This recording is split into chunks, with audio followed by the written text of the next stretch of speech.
I am a Photoshop addict. I promised myself I wouldn't be. I saw this horrible Instagram filters that replaced blacks with blues and made each sunset look like the end times, and I wanted to rise above it. But I can't help myself. I blame YouTube. More specifically, my videos' thumbnails. YouTube is a competitive business. Everybody's trying to hook you in with sexy thumbnails and clickbait titles. It's survival of the saturated out there. It wasn't long before I began obsessing about complementary colours and lens flares. And I can't help but want to carry over this technique to social media. After the competition I face on YouTube, Facebook makes me feel like a global elite who's jumped into a silver wand game. Screw your pre-made Instagram filters, I'll finally tune my settings to give mine the artistic edge. Why settle for this, when you can add a little colour adjustment and have this? Why have washed out colours when you can up the saturation a little, increase the contrast and colour correct it in some way? My previous video talked about how I proudly chop my albums down to as few pictures as I can. Once I've done this, why not reward myself by making each a visual feast, each with its own tone and style? A new album is like a stocking at Christmas, full of goodies to unwrap. Funny thing is, I don't even use Photoshop. I use Vegas. Vegas! That's the program I use to edit my videos in. It makes sense because I'm super experienced with it and am comfortable with its features. Before this I used Fusion, a game making tool.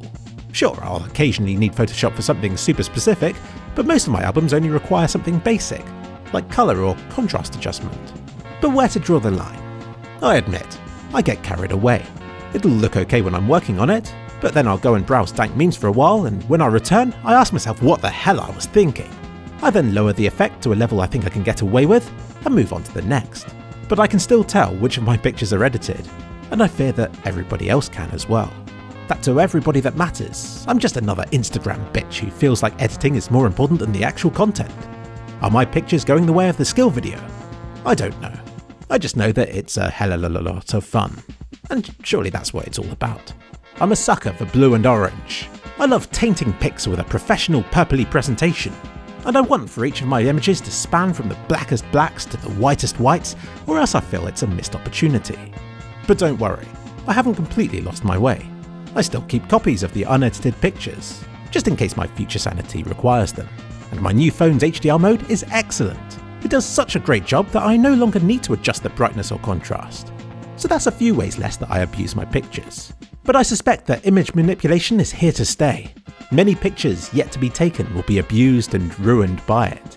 Hell, I'll probably even play a part in it. And here's the funny thing.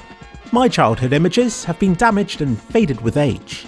And now the taint of 1,000 Instagram filters manages the same effect rather nicely.